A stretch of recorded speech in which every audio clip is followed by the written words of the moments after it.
Good morning. How's everybody doing? I am truly excited to have this conversation this morning. I will have to apologize that you don't see my incredibly beautiful and handsome face. We're having some challenges on my end with my internet, so you're going to hear my voice behind the green curtains. Really excited about our conversation today on the undeniable benefits of corporate social responsibility and community engagement.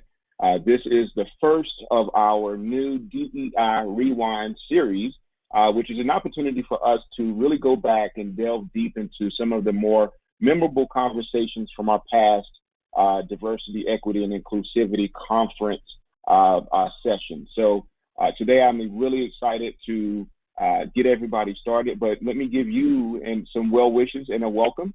Really do appreciate you spending your time with us. The Triangle DEI Alliance is committed to helping support the acceleration of DEI within our regional business community. So let's go over some virtual housekeeping. Just want to let you know that this seminar is being recorded, and we will be able to provide this seminar out to those that were not able to attend. Just wanted you to know that. All participants are on mute, but it doesn't mean that we don't want you to participate in the conversation. Once our presenter has finished her presentation and provided the information, we want to engage you in the conversation. So throughout the session, please raise your virtual hand or use the Q&A pane to put your question, and we will make sure that we get to it, and we'll have an opportunity to engage with our incredible facilitator today. So it is my pleasure to introduce our guest speaker, Tanya Odom. She is a global consultant, writer, coach, and diversity, equity, and inclusion and civil rights thought leader. She has worked globally for over 20 years in over 40 countries as a consultant, coach, storyteller, and facilitator, focusing on areas including diversity and inclusion, inclusive leadership, race and racism, challenging conversations, mindfulness, coaching, well-being, innovation and creativity, educational equity, and youth empowerment and mentoring. I mean, I can go on and on. She's worked within the education, the private sector, nonprofits, law enforcement, and also the university and college arenas. We are truly excited, and we are lucky to have Tanya. And Tanya, thank you so much for being a part of this conversation. We really do. We're really excited that you are going to help serve our regional business community once again. Thank you so much. Thank you, Danya. Hello, everyone. I think I might have met some of you at the conference, and I want to just thank Danya and team who are behind the scenes also making this work for inviting me back. So as I said to Danya, I'm going to do a couple of things, and I'll do an overview of what I'd like to do in the short time we're together. But I'd love if you can, for those of you who have access to the chat box, I'd love for you just to sort of, I'm doing a check-in, right? Which is, I think, in this current time, how we're doing. We're going to do some polls, which will be of a check-in around your organization. But this is an individual check-in, right? We're in, literally before this, we all were on the phone doing a check-in with ourselves on how we're doing, living in these unprecedented times. So I'm curious, just put in the chat box a word or phrase to describe how you're doing right now. Word or phrase to describe how you're doing right now in the chat box, if you can.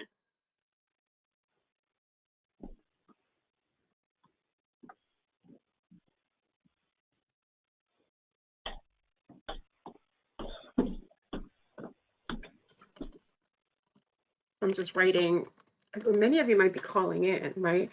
But anybody put in the chat box how they're doing.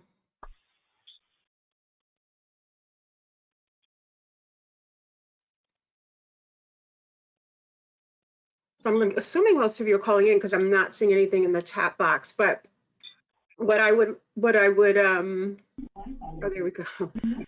So I think, oh, they're appearing questions. Okay, there we go. Thank you. Can you all read some of them out to me then?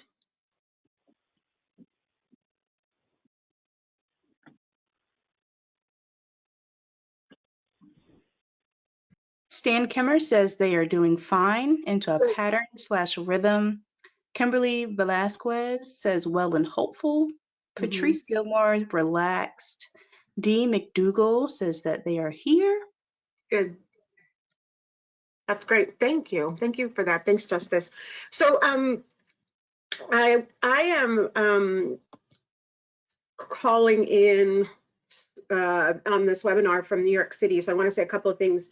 I live in Manhattan, and as I've been explaining to people, if I can't mute myself, right, but you may hear some noise in the background as because it's so quiet here, noises can sometimes be amplified. So those of you that were with me at the conference, I just want to tell you how I've tweaked this a little bit. Because of the impact of COVID, you'll see COVID-19, you'll see me talk about that. But I had to do a couple of things a little bit tighter. So I do want to do an overview, sort of why are we talking about this? What are the definitions? I think people are using DEI often and a lot, but the reality is that, you know, we can't sort of use these words without really thinking about why we're using them. And I think that's important. Barriers to connection and dialogue. This is the part a lot of people at the conference sort of were interested in, which is many of us have been talking about unconscious bias and micro behaviors. What I'm concerned about, though, is that they're not often put in the context of, you know, unconscious bias just as unconscious bias. People leave the session, go, okay, I know a little bit more about my brain, but what? So I put it in the context of these are barriers to connection. And then diversity, equity, and inclusion and belonging in 2020, outside world, inside impact. So this traditionally has been the space, and this was a lot of my session that I did for you all, or for the chamber, which is talking about how things in the outside impact our world and really questioning how we are talking about these things or are not. And that's really important to me. You know, are we talking about what's happening in the outside world? And of course, because of the world we're living in right now, I added a piece on COVID. Really short piece. I think I have 2 slides on the role of leadership and then moving forward. And I want to make sure you have time for questions and answers. If you look there, we do have some handouts with resources that Justice has sort of helped upload, and they're here for you to sort of take more resources than anything else, which I think are helpful. But before we do this, there are 2 questions we wanted to ask via a poll. So Justice, if we could lower the first poll, that would be great.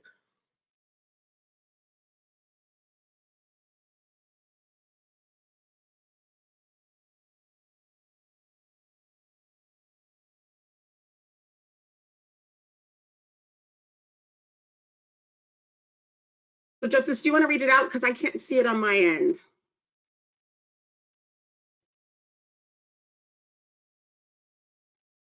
The first question is, how would you describe the diversity, equity, and inclusion journey in your organization and workplace?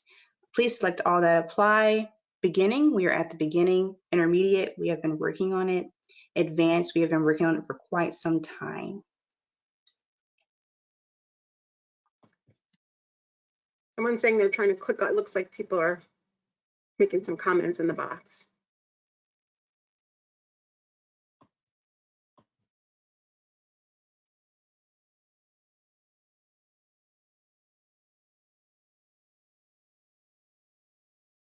Couple more seconds, and then if we could show the poll results, and I'll take some notes.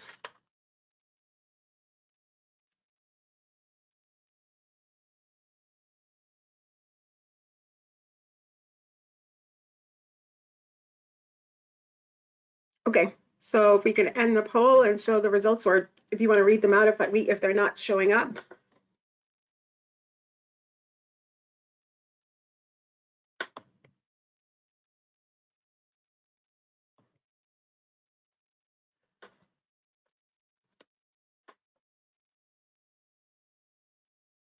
Justice, are you there? Do you want to read them out? Yep, so it looks like the poll results have been uploaded. So the poll results, the 67% replied that they have been working on it, and 56 replied we are at the beginning. Interesting.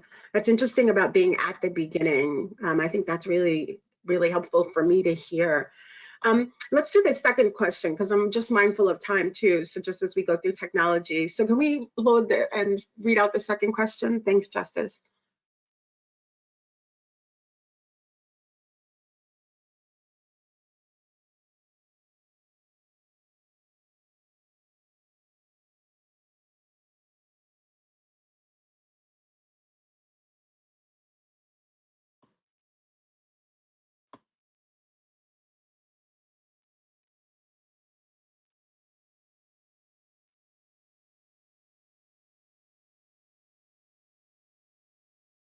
Couple more seconds so So you can. the second question is how your organization has your organization had conversations internally about COVID-19 connected to diversity, equity, and inclusion?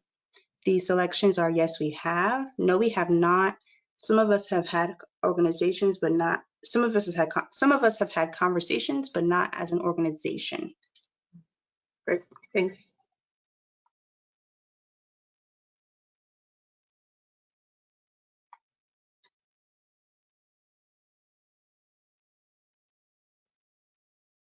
Couple more seconds. And we'll show, if you can read out the results. For some reason, I don't have them on mine.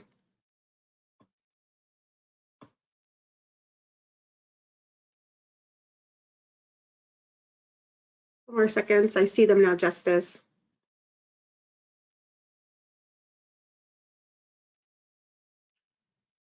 So we'll close the poll and I'll read them out to you. So 14%, yes, we have. So let's take a note of that when we get to this part. But 43%, no, we have not. And 43%, some of us have and had the conversations, but not as an organization, which is actually what I'm hearing most frequently, which I think is interesting, especially as it connects to diversity and inclusion. So as I move on with this, I think what's important is to really think about, you know, this definition of diversity, equity, and inclusion. How do we think about this, right? How do we look at what, in fact, diversity, equity, and inclusion might mean within the context of the definitions, but also how this is being applied in our organizations? So although she doesn't always get the credit, Brene Myers has this great analogy that many of us use, and that's diversity is like being invited to the party, whereas inclusion is being asked to dance. And I think people have added to that and said, and it depends also what music is being played, what food is being served, etc. So I think that's sort of an interesting thing to think about.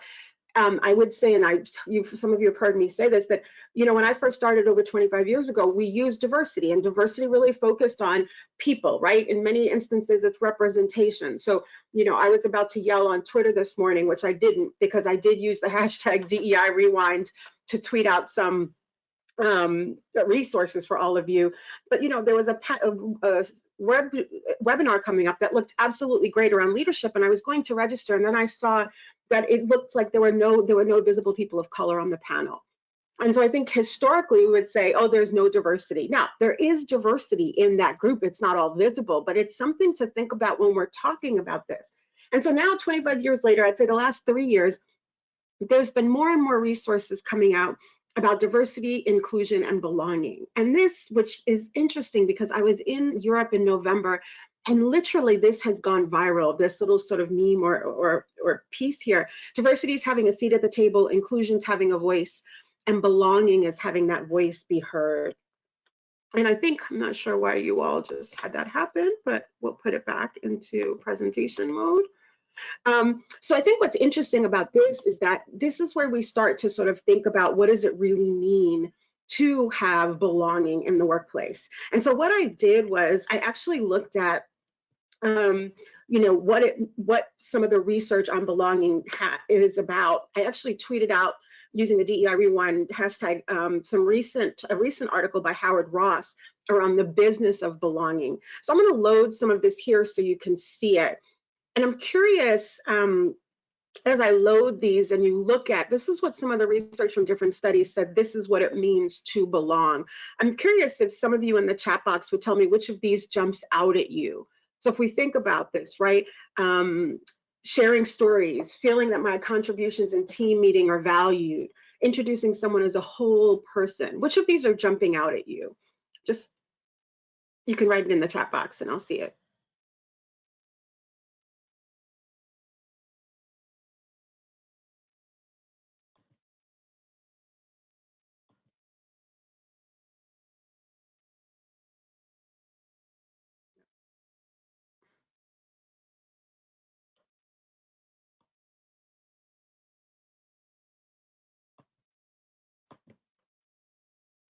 So I'm being told you can't see my screen, which is odd. So go to webinar is not liking us today, huh? So let me try again. Hold on one sec, everybody. You should be able to see my screen.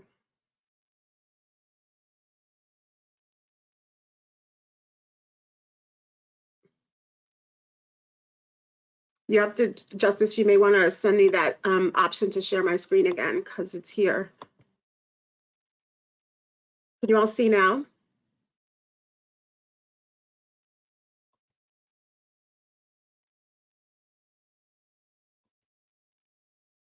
Justice, can you all see it now? So I'm going to keep going just because I'm mindful of time. I don't know why GoToMeeting is doing this to us. Okay, so Justice just sent me something else. So if you here are the examples of what came out in some of the research around what it means to belong, right? So I'm going to move just from a timing perspective because of these delays, but I want you to pick up on a couple of these. One is, particularly in the current climate, asking people how they are, how they feel, and genuinely listening, right? This is one that's coming up a lot right now. And also one that you're going to see in terms of unconscious bias, delegating tasks in a way that demonstrates trust. So this is really important. People will say, well, explain this to me. What does this mean? All of us know that when we're giving a task, when we see people being given tasks, that oftentimes they're given to people who people assume will do the work and or will do it in the way that they do it, right? Which is something else that sort of comes up for people. And I think this is important to think about as we think about like this topic of belonging. If we think about this sort of topic of how do we think about this? Here's some of the research from a LinkedIn sort of blog post around what people said, in fact, would make them feel like they belong. And I want you to look at what came out at the top in this particular piece, being recognized for my accomplishments.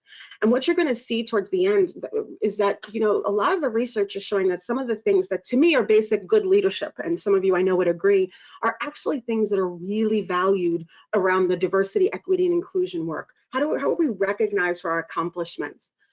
Some of you may have seen this before, but this is actually something from Garden, Schwartz, and Rowe, which looks at diversity in a really interesting way.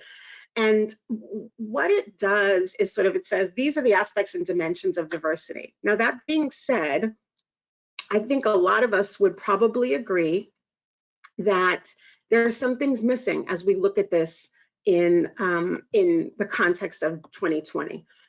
So if we look at this and we think about what might be missing, and again, I'm just going to give it to you just because of time, but I'm so much more, those of you who know my style, this is hard for me not to engage you all at every step of the way. But what might be missing, I would say now we would think about is sexual orientations here, but gender identity is not. Right? So how we introduce ourselves with our pronouns, or whether or not our pronouns are in our signatures, or a topic of conversation we're hearing a lot. Another one that's here, physical abilities here. But as we were talking about in our prep before we started, May is Mental Health Awareness Month. And, you know, mental ability, mental health is not here. And it's a growing topic I'm seeing across the nation. And I'm a mindfulness practitioner and also a coach. And we were talking before, I'm being asked to speak about self-care probably more than I ever have been in my career, which keeps me honest because it also makes sure that I'm sort of walking the walk around these things. But I want to make sure we also acknowledge sort of the mental health and mental ability that we see. The other thing that's coming up a lot in the diversity space, and when we talk about what it means to be a good sort of corporate citizen and to be aware of these things, is to think about the visible and invisible aspects of diversity. I just gave you one in the mental health arena. Another one that's coming up right now, I think that we're talking about, we don't always know that people are caregivers. We don't always know that people are taking care of children or taking care of an elder. And I'll say that recently I've been taking care of someone who's older, taking care of meaning, you know, checking in every couple of times a day, ordering food sometimes, you know, finding things online that they can't find. And this isn't something I have to do every day, right? I have sisters and we all take care of my mom, and I have to tell you that I'm more mindful of this aspect of diversity that we don't talk about. And by the way, I think I tweeted a couple of these out, but there are a plethora of articles that are talking about this, the ability to acknowledge work-life balance right now, the ability to really take heed in terms of the fact that people, some of you are on mute because there are people in the background or you're trying to multitask and do other things. So Justice and I were talking about this as we sort of started this, that we can't expect things to go in the same way. We just can't. It won't happen. We also, and this, I have a really strong opinion about this and people don't always agree, but we also can't expect people, because of some of these underlying, under the water sort of issues, like how people are living, how many people are living with them, all of these things that people have to do. I think we have to be more compassionate in the way we treat people, particularly in the current context. This is something I could spend all day on. This to me is a really missing piece for many organizations, small and large businesses, in the way we sort of see ourselves as citizens or as organizations that have corporate social responsibility or citizen responsibility. And that is that legacies in these historical events through which we've lived have a strong impact on the way we see aspects of diversity. So I was downtown on September 11th. I was across from where the Twin Towers were, and I was scheduled to do a diversity training session that started at 9 a.m.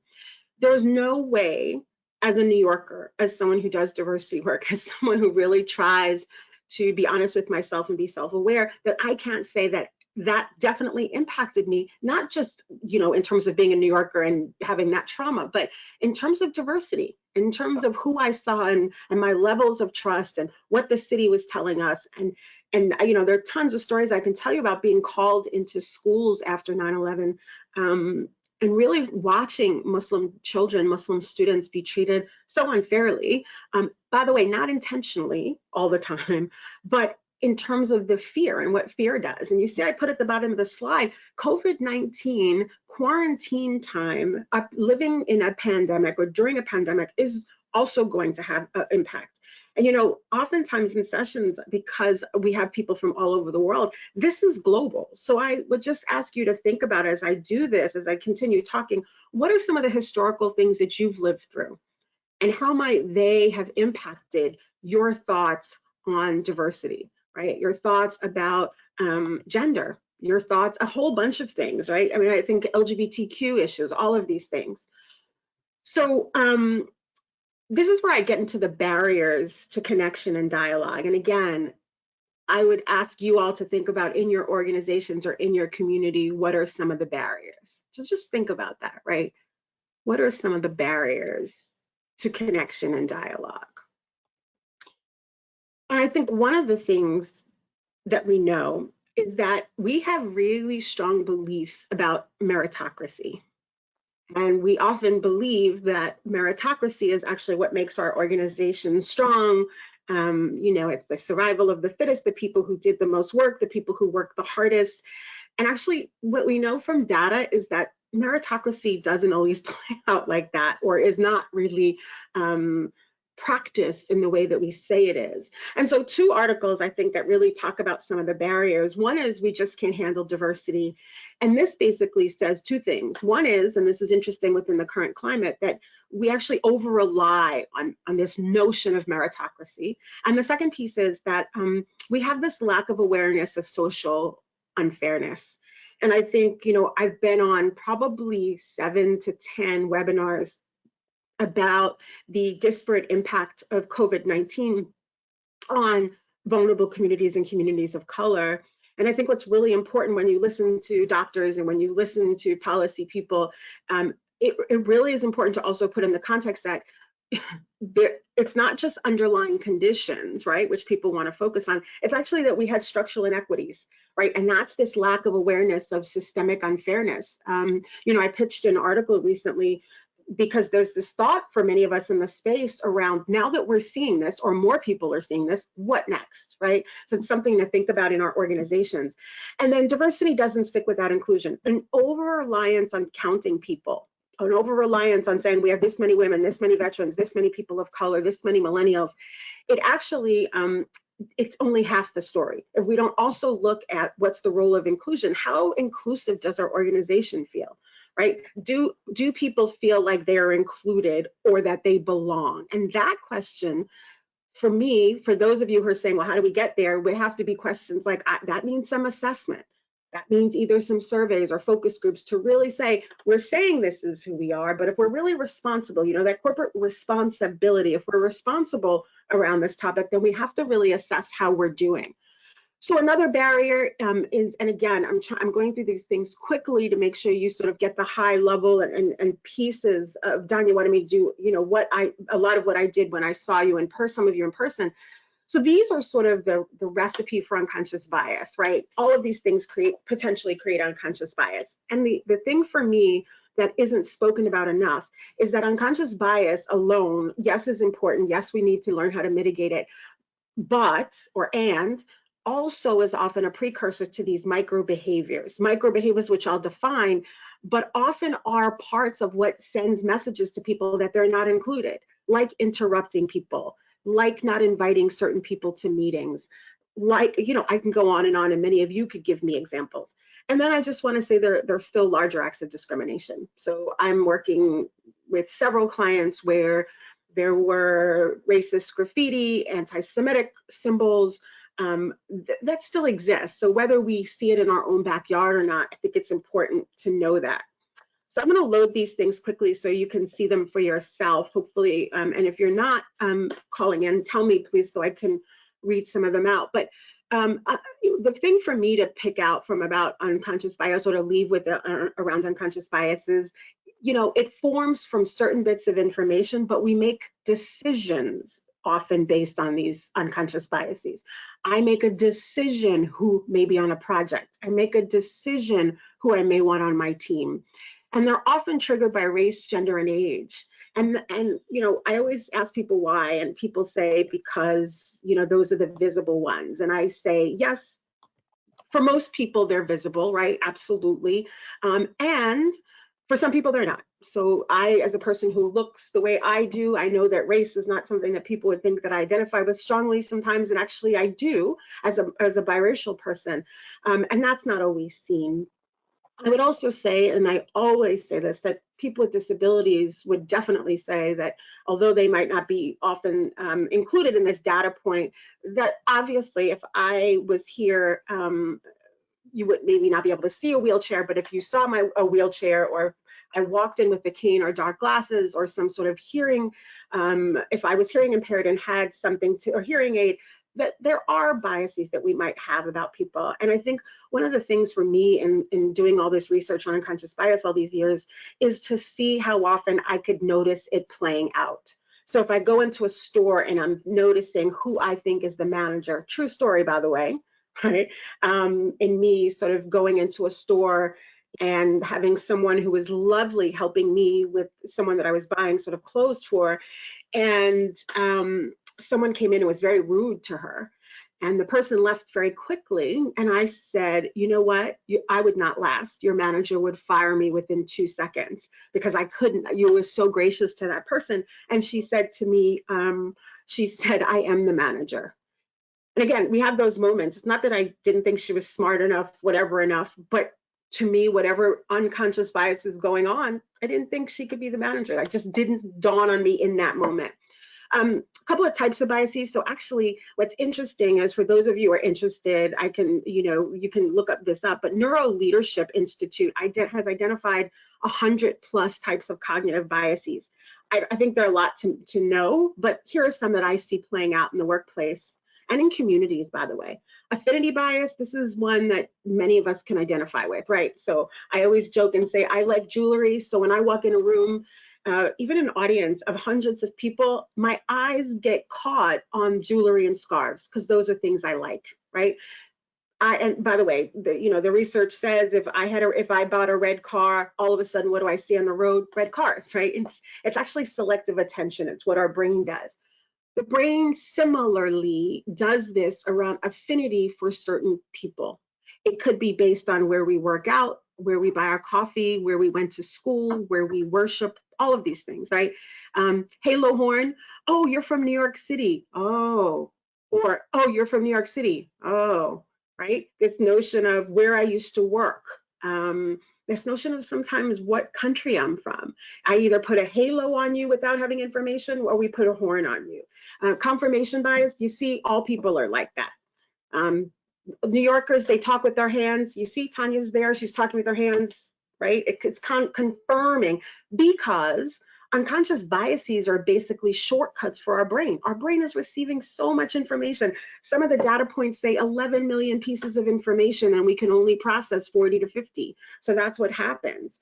So, and Anchoring bias, this one's interesting. So when Danya read my bio, and then some of you saw me, some of you automatically had this notion of who I might be. That's your anchor.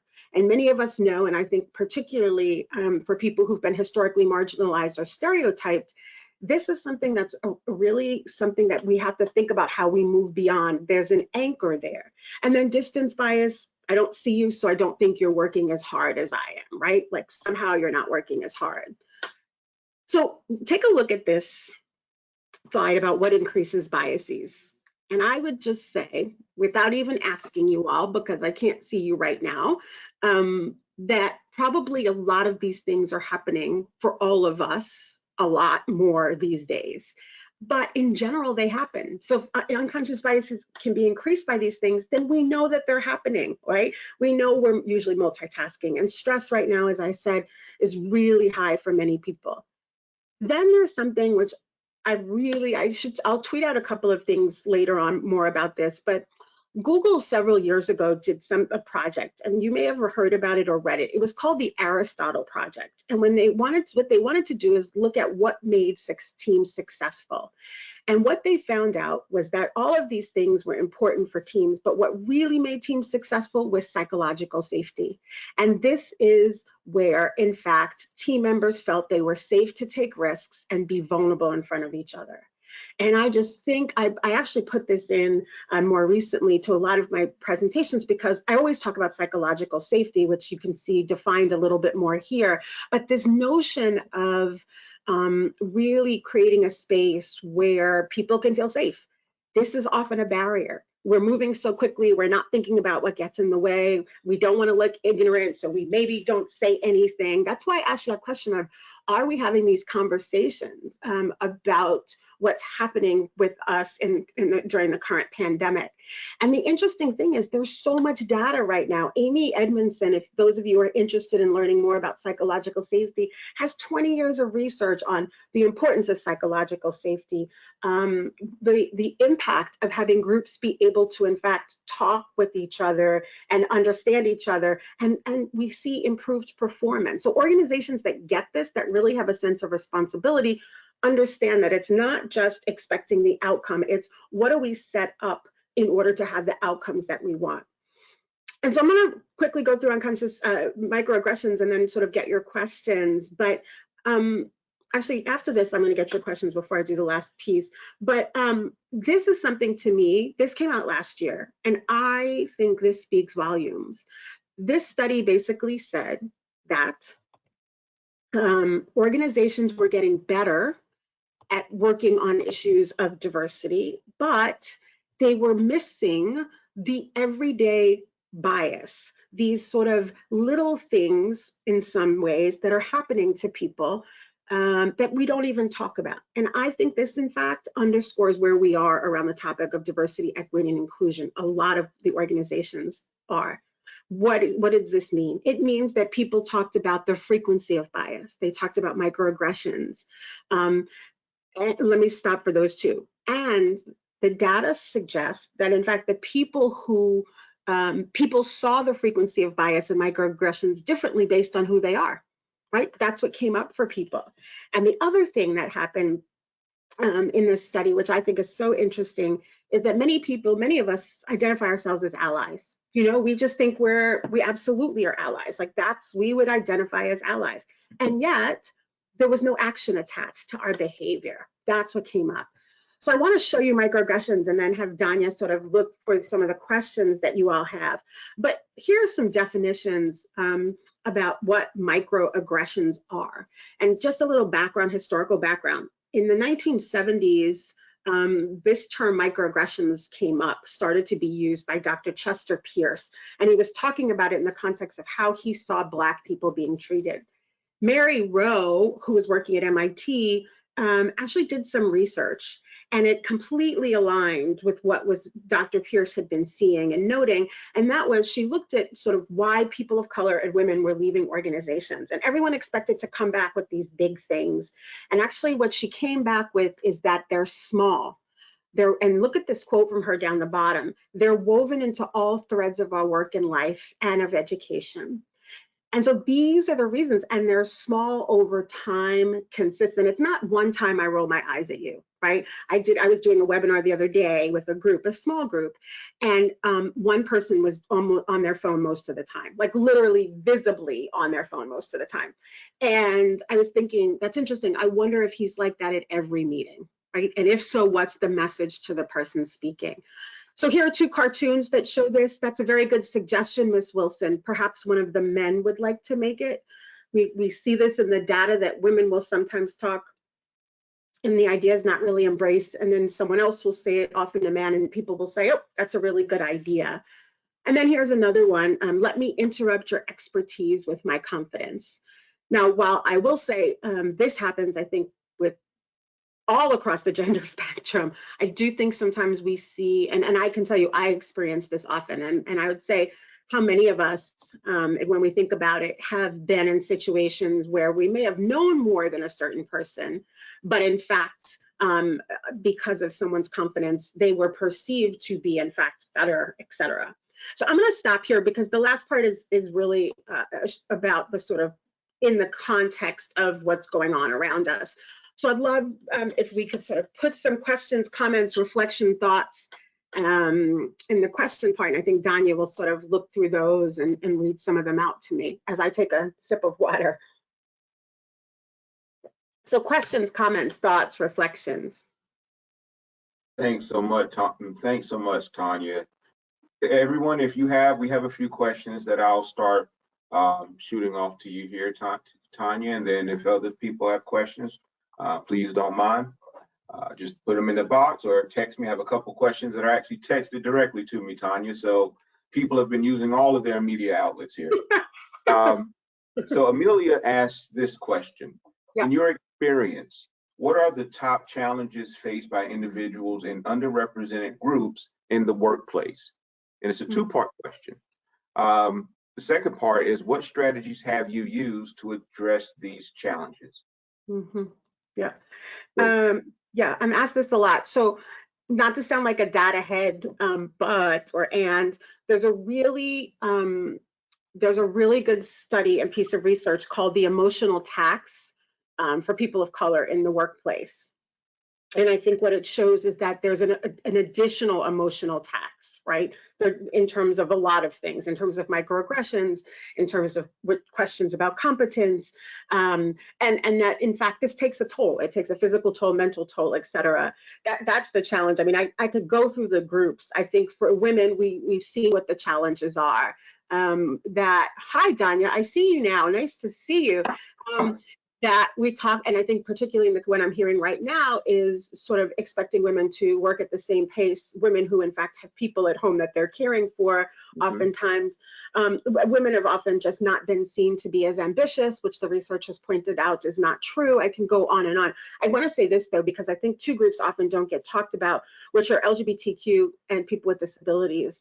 And I've been on these weekly calls with chief diversity officers and diversity practitioners, a group of us, and we had calls about the impact of COVID-19 on the people with disability community. And I have to tell you, I have a sister with a disability. I consider myself pretty aware about issues that people with disabilities face. And I think they're oftentimes the invisible groups of people in organizations. Oftentimes we don't have many people with disabilities, et cetera. So with that being said, I can list the challenges, right? And I think they're documented research-wise. The opportunities, or what have I done, or what have I seen done, I think one is acknowledging them, right? So we have to sort of name it.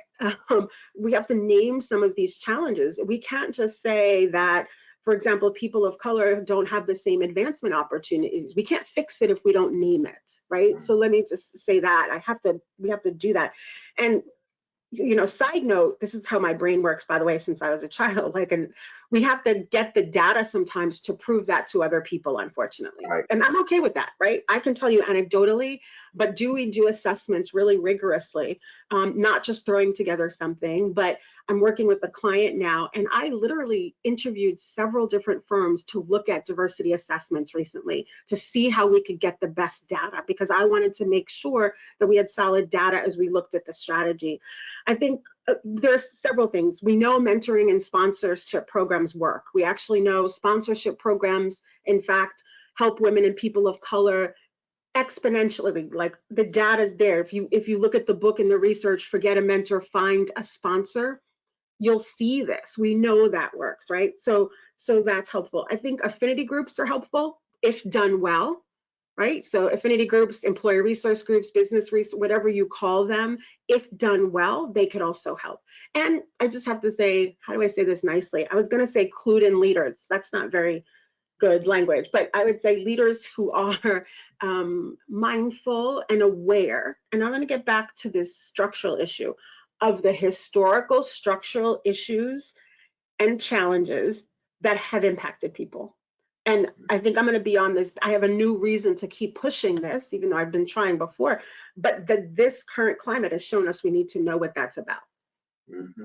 Oh, that's powerful. And you know, it's interesting because we actually have a question that talks about the current climate in relationship to social justice and how can corporations support employees in voicing their opinion and voicing their, you know, wanting to exercise the ability to be able to protest, to talk about things, to voice anger, to share frustrations. And we just had a question that talks about current situation with the Ahmaud Arbery in Georgia, the young man who was killed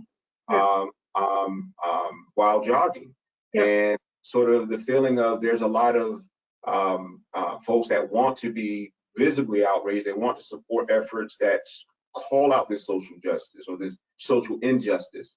How would you say corporations can support employees in spaces like that? Yeah. So, you know, I guess I would say support, I'm not sure. I would say by allowing and providing space. And by the way, I just want to say this is true. This was like, actually, if I can just push this for a second, let me just get to the slide. This is actually what I'm talking about when I talk about these issues of outside world, inside impact, right? Like this is what I'm talking about. That this for me started when we first started seeing the consistent killing of unarmed black men being shared, virally shared, right, via videos.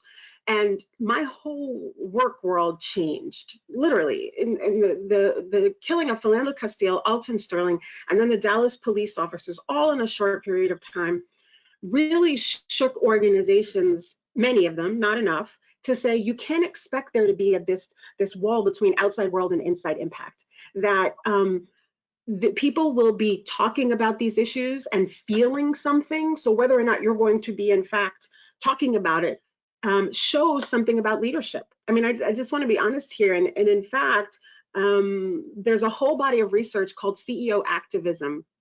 I have a slide later, which I'm not as interested in getting to the slide as telling you this, where the data shows that people, in fact, are interested in leaders who they don't have to sort of be political, but they need to understand this. So in fact, if we're talking about this recent killing, or some of you have seen the videos that went viral online about what happens in New York over the weekend with still social distancing, physical distancing, and the sort of different treatment of different people, we have to understand that leaders have to see this and know this. And the one thing I've learned in this work that we have to be careful about, and this boggles my mind to this day, is that people don't see the same thing. I bet you if you go up to someone and ask about the current situation in Georgia or ask about some of these things, people would say, I don't know what you're talking about. And when the Philando Castile, Alton Sterling situation happened, literally CEOs had people going up to them saying, are you going to allow time in the town hall to talk about this? So what I saw organizations do, to answer your question, is they definitely provided space. I was going around the country doing these challenging conversations and or connection times, right? Opportunities to come together to talk about what was happening. W.L. Gore has done some incredible work in this space. They bring people together and they talk about, it's not a time to debate. It's not a time to debate whether this person should have done this. They actually call them, listen to this language, conversations for understanding. And they have it facilitated and they sort of do the work. Yesterday, I spoke to a chief diversity officer of a global company, and she told me that the Latinx affinity group in her organization sponsored a session where they talked about environmental racism. They talked about the history of Latinx people. They talked about why, in fact, the numbers of Latinx people who've tested positive are so high. LULAC, which is a Latinx civil rights organization, they are doing some incredible work trying to educate people around the disparate impact. And I said to the CDO, who was invited to this webinar? Like, how, so the Latinx group did it. She said, no, it was for the entire company. The entire company had access to come and hear the impact of COVID-19 on the Latinx community, and then ways to help, like what to do, which isn't always easy. So I'd say there's a precedent for this, just so you know. Those of you who aren't aware of the CEO Action Pledge, I'm going to type this in so you can look it up. But the CEO Action Pledge is a pledge that many companies have signed on to, and the CEO has to sign on. And in there, a lot of people are having these courageous conversations. You'll hear this a lot, right? And this is where a lot of this comes up. So I think some of it's education. And I say that with reluctance, because a lot of that means that those of us who've been marginalized sometimes have to be the one to do the education, which is why I think bringing in someone, and I'm not saying me, but I'm saying whoever you bring in, someone who can facilitate that, so the onus of responsibility isn't on the person. So I'll stop there just because I want to get other questions. Oh, that's awesome. Listen, this is really, really, really valuable. And the next question, actually from Patrice Gilmore, sort of branches off of that a little bit. How do you share data that supports DEI in today's fake news culture?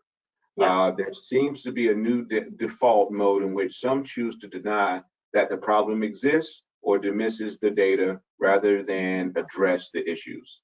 Yeah, it's great. I mean, can I just say amen? Yes, absolutely. I hear you. So I think that's where you start to push for internal assessment, right? That you get a tool that's a tool that's reputable. And when I was on this quest for a client to find a current assessment tool, I was very intentional in my interviewing of wanting a tool that benchmarked one organization against another. That's going to be something, you all know this. CEO or ED, executive director, does not want to have lower numbers or does not want to not be seen as being in a good place as other organizations. So I think I hear you. I think this is the challenge, even when I do my slides. When I take snapshots of all these articles, I know people are looking at some of these sort of sources and saying, oh, conservative, progressive, right? We do that. I don't know. So in my space, in my world, I work on curiosity, right? I work on trying to see all sides. That's what I have to do, I think, in my job. But I think working on internal data is really helpful. Other thing I'll say is, depends. If you're talking private sector, the last 3 years, Forbes, Harvard Business Review, Sloan School of Management, all have diversity and inclusion related articles and equity. Like it's more common now than it was. And so I would say also, like, keep on top of it. I have Google alerts every day for some of these topics, right? And I think that is something that keeps me on top of things, but I get to see what's out there as well. So another question as I move through. That's awesome. I do want to say, before we do this slide, let me just show one. No. Let me show.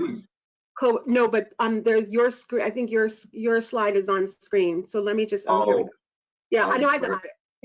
Thank you. I just want to show this one thing as you start to tee up the next question, because I think it's really important to see some of these articles about COVID-19 and diversity. And I didn't want to not have people see these, that there is like discussion out there. And I tweeted out some articles this morning. You'll see in the handouts, there are some articles and resources, but I have actually been impressed in the way that there have been articles saying just what these say: we cannot stop the diversity, equity, and inclusion work during this time, right? We just can't.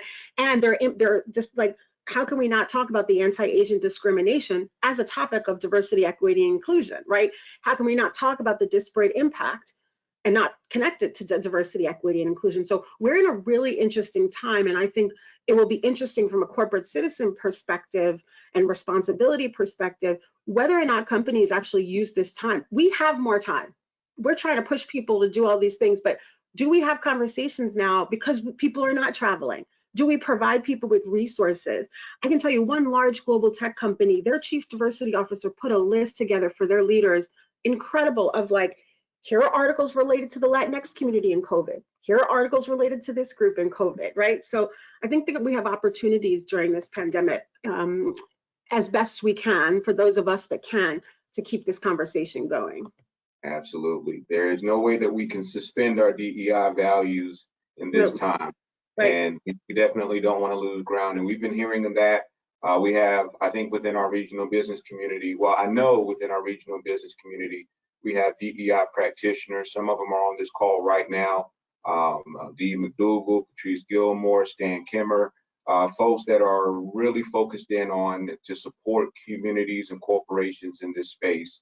I will ask my last question before I actually want to open it up for you to talk a little bit about how companies can connect with you directly to bring you back into this back into our market.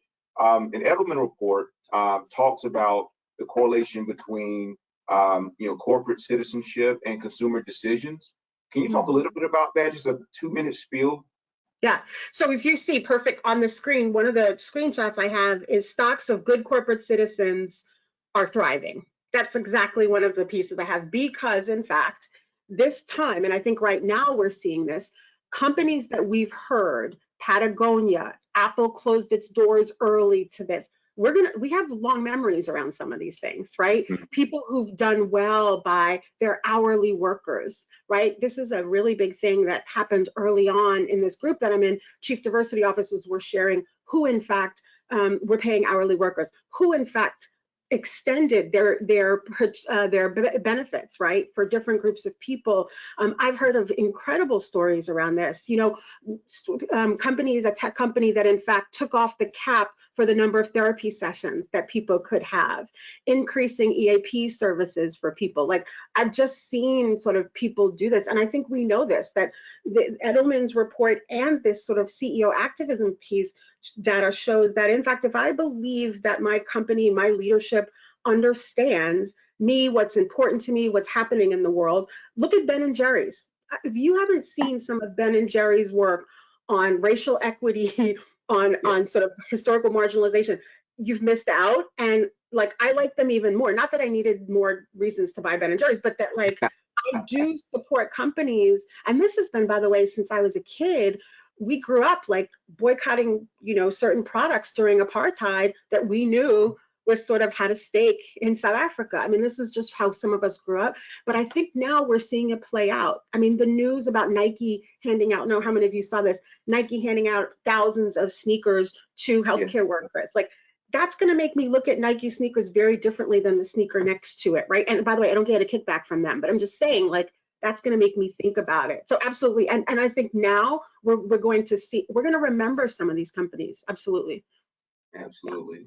So let me just say something. You said there are practitioners on the call, and I just want to say to practitioners and to those listening that practitioners are doing a lot of work right now to help people. And we're also carrying I'm very fortunate to be sort of in this apartment by myself, but they're also carrying things. And so I would say now is the time to reach out to some of the practitioners that you know, to get some resources, to get some ideas. I think some of the practitioners have experienced like a stop in work because perhaps the region they're in or something like that. And I think now's the time to really reach out to some of the people you know. Totally agree. Sometimes we folks that are really focused in on doing this work, sometimes it feels like you're on an island. Yeah. And so we want to make sure that we can be a supportive in the process and the supportive in the work. And so, but I really want to thank you and for us, doing DEI Rewinds, it's only possible with some amazing investors.